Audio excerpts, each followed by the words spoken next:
డబ్బు, అనారోగ్యం, ఉద్యోగం, వ్యాపారం అప్పులతో బాధపడుతున్నారా? వెంటనే జేకేఆర్ గురువు గారికి కాల్ చేసి అపాయింట్మెంట్ తీసుకోండి. నమస్కారం. సుమన్ టీవీ ప్రేక్షకులందరికీ శ్రావణ మాస శుభాకాంక్షలు. శ్రావణ మాసం పూజల మాసం. శ్రావణ మాసాన్ని నభోమాసం అంటారు. శ్రావణ భాద్రపదాలు వర్ష ఋతువు కాబట్టి ఇలాంటి పేరుతో చెప్తారనమాట. అయితే ఈ వర్షాకాలం కావటం వల్ల ప్రకృతి పరమ శోభాయమానంగా ఉంటుంది, ప్రశాంతంగా ఉంటుంది. కొంచెం వానలు అడ్డం వచ్చినప్పటికీ షాపింగ్లకి పూజలకి పెద్దగా ఇబ్బంది ఏమి ఉండదు. మన దారిని మనం చేసుకుంటూ ఉండొచ్చు. శ్రావణ మాసానికి ముందు వచ్చిన ఆషాఢంలోనే దక్షిణాయనం ప్రారంభమైంది. దక్షిణాయనం ఉపాసనా కాలం, పూజలు ఎక్కువ చేయాల్సిన రోజులు అన్నమాట ఇవి. ఇదివరకటి కాలంలో ఏం చేసేవారో కానీ ఇప్పుడు మాత్రం మనం కొన్ని సంవత్సరాలుగా, అంటే కనీసం ఒక 100 సంవత్సరాల నుంచి అనుకోండి, మనకు తెలిసినంత మటుకు మన అమ్మమ్మలు నాయనమ్మలు కూడా ఈ వరలక్ష్మి వ్రతము, మంగళగౌరి వ్రతము చేసుకుంటూనే ఉన్నారు, మనకు తెలుసు కదా. అయితే ఈ పూజలు చేయగలిగేటువంటి ఈ రోజుల్లో పూజ ఎవరికి చేయాలి, అసలు పూజ ఎందుకు అనే దాని మీద కొంచెం ఆలోచిద్దాం. శ్రావణ మాసం లక్ష్మీ మాసం అని చెప్పుకుంటాం కదా. శ్రావణము అంటే శ్రవణ సంబంధమైనది. ఈ శ్రవణము అనేది వెంకటేశ్వర స్వామి జన్మ నక్షత్రం. కలియుగంలో కలవు వెంకటనాయక అంటారు. కలియుగానికి వెంకటనాయకుడే ప్రధాన దైవం. ఆయన నామ సంకీర్తన వల్లే చాలా పాపాలు తొలగుతాయి, కర్మ సంచయం జరుగుతుందని, కర్మశేషం మిగలకుండా పోతుందని, మనం ఏ కర్మలైతే ఇంతకుముందు చేసుకున్నామో, ముందు జన్మల్లో చేశామో వాటి నుంచి కొంత విముక్తి లభిస్తుందని ఆ కొండ ఎక్కటము, స్వామిని తలచటం వల్ల అని బాగా నమ్ముతాం మనం.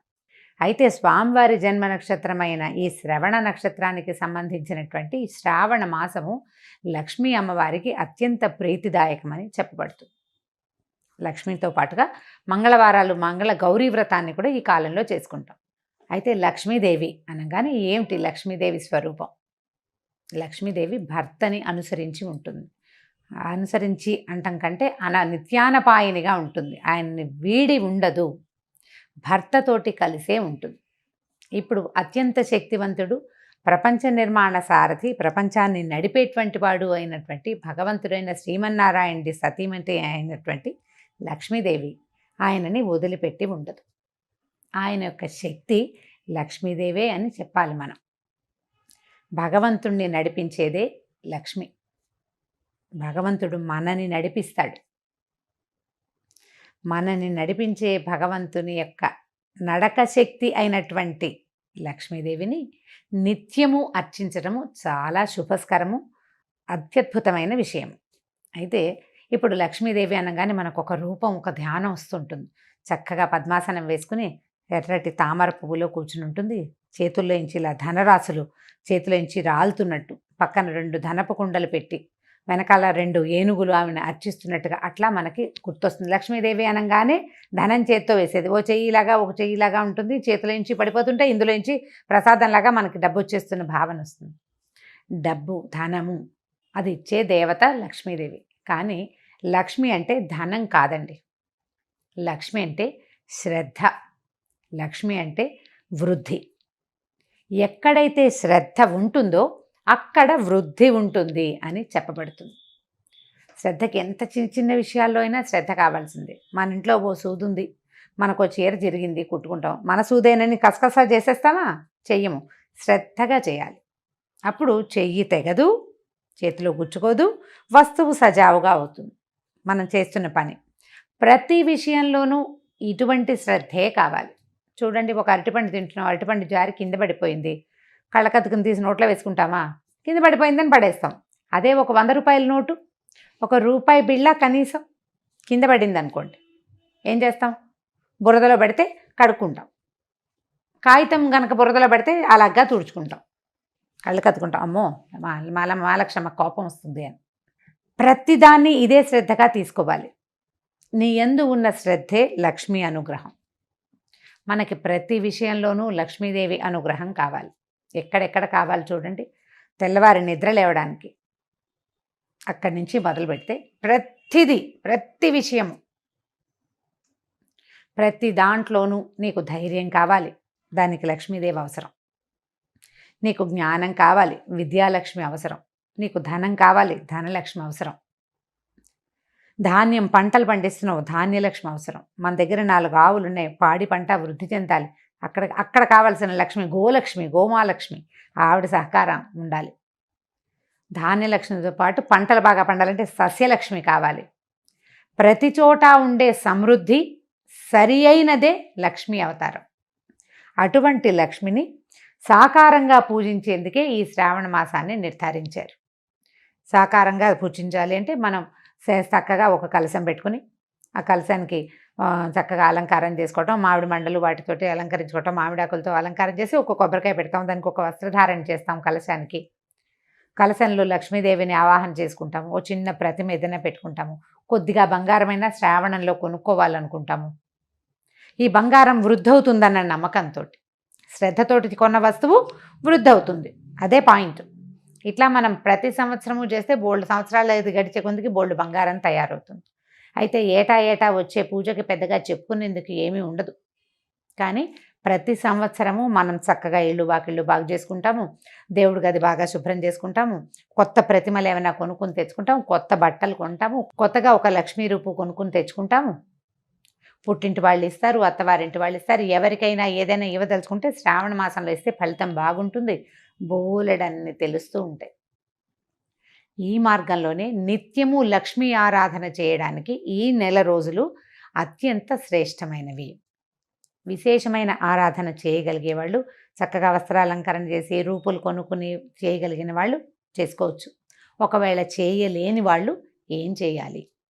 లక్ష్మీ ఆరాధనకి మన ఇంట్లో ఉన్న పాత పటం కూడా పనికొస్తుంది. చక్కగా పటం తుడుచుకోవటం, అమ్మవారికి కొంచెం పసుపు గంధం పెట్టి బొట్టు పెట్టడం, తర్వాత ఒక దీపారాధన చేసుకోవటం, 4 పువ్వులు తోటి అర్చన చేసుకోవటం, లక్ష్మీ అష్టోత్తరం లాంటివి చదువుకోవటం. అష్టోత్తరం అంత పెద్దది రాదు. ఇంద్రుడు చేసినటువంటి మహాలక్ష్మి అష్టకం 10 శ్లోకాలు ఉంటాయి, చిన్నదే. ఆ 10 శ్లోకాలు చదువుకోవటం. అంత పెద్దది రాదండి మాకు, ఒక్క శ్లోకం వచ్చు. లక్ష్మీ క్షీర సముద్ర రాజతనయాంతోటైనా సరే ఆ శ్లోకం చదువుకుని అమ్మవారికి శ్రద్ధగా పువ్వులు సమర్పించి, బెల్లం ముక్క పంచదార దగ్గర నుంచి మీరు రవ కేసరి వరకు ఏది చేసి పెట్టినా సరే శ్రద్ధగా చేసి అమ్మవారికి నివేదన చేసుకోండి.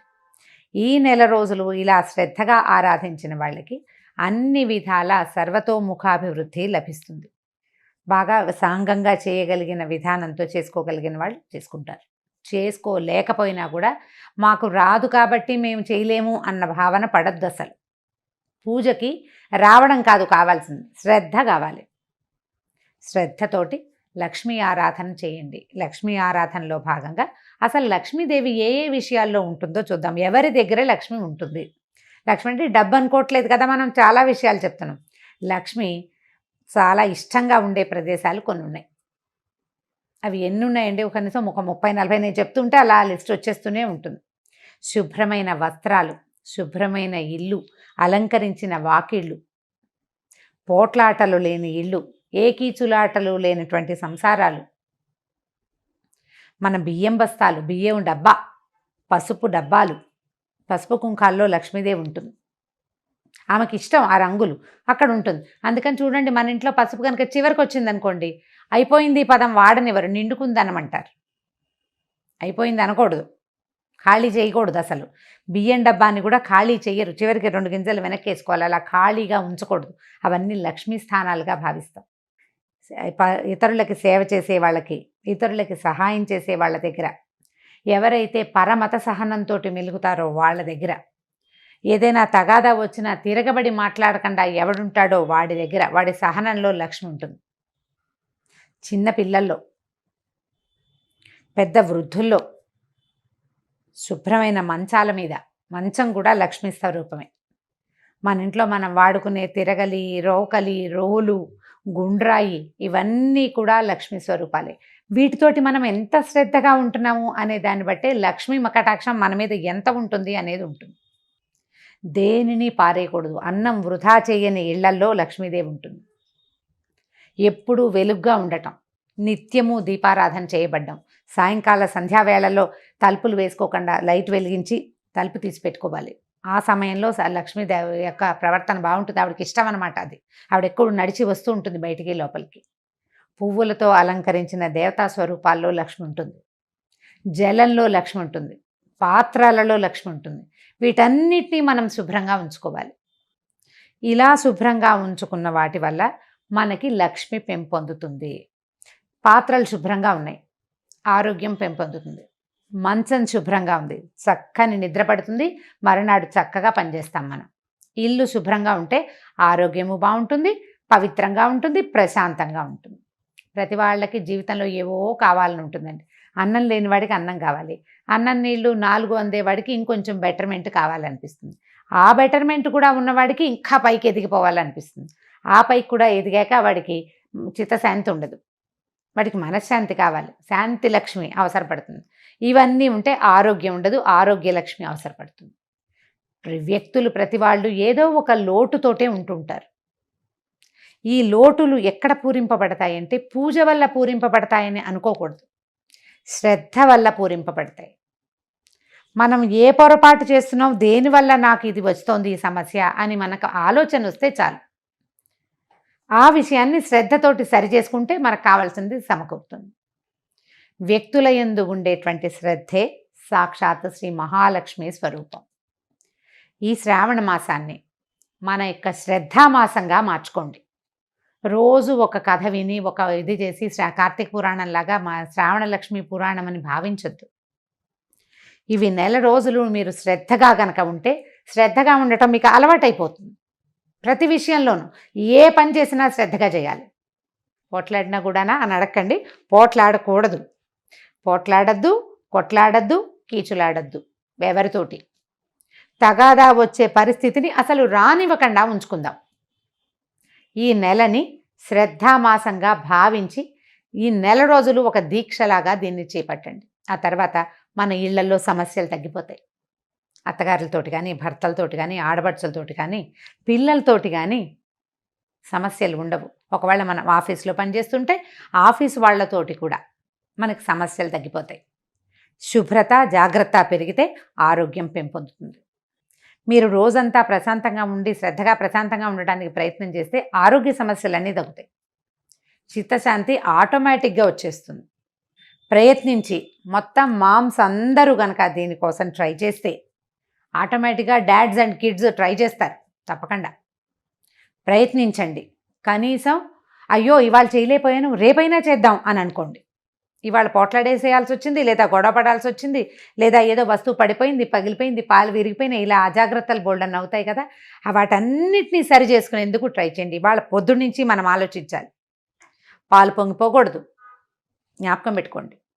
పాలు పొంగకూడదు, మన వేళ్ళు గీళ్ళు తెక్కకూడదు, మనం కాలుజారి పడిపోకూడదు, జాగ్రత్తగా ఉండాలి. అన్నం వృధా కాకూడదు, ఏ వస్తువు వృధా కాకూడదు. జాగ్రత్తగా శ్రద్ధగా కనుక చేస్తే ఈ శ్రావణ మాసం తాలూకు ఎఫెక్టు సంవత్సరం అంతా ఉంటుందండి. ఇది పూర్తిగా మన జీవితాలని బాగు చేస్తుంది. మీరు కనుక విద్యార్థులైతే ఏదైనా చదువుకుంటూ హౌస్ వైఫ్స్గా ఉండి కూడా చదువుకుంటాం కదా, నేను కూడా చదువుకుంటూ ఉంటాను. ఎప్పుడు చదువుకునే వాళ్ళు శ్రద్ధగా చదవటం, ఒక సమయ పాలన చేయటం, సమయ పాలన యందు కూడా శ్రద్ధ కలిగి ఉండటమే ఈ మాసం మన మోటో, అదే మన స్లోగన్. శ్రావణాన్ని శ్రద్ధగా మార్చుకోండి, దానికోసం ప్రయత్నం చేయండి. ఈ మాసంలో చేయవలసిన చిన్న పూజలు వ్రతాలు ఉన్నాయి కదా, ఎవరి వ్రతాలు పూజలు చేసుకుంటారు. శ్రావణ మంగళవారము శుక్రవారము కూడా మిమ్మల్ని మళ్ళీ కలుసుకోవడానికి ప్రయత్నం చేద్దాం. అయితే ఈ శ్రావణ మాసం సోమవారంతో మొదలవుతుంది. ఈ సోమవారం విధి విధానం ఏమిటో కూడా మళ్ళీ చెప్పుకుందామండి. శ్రావణాన్ని శ్రద్ధగా ఆచరించండి. నమస్కారం.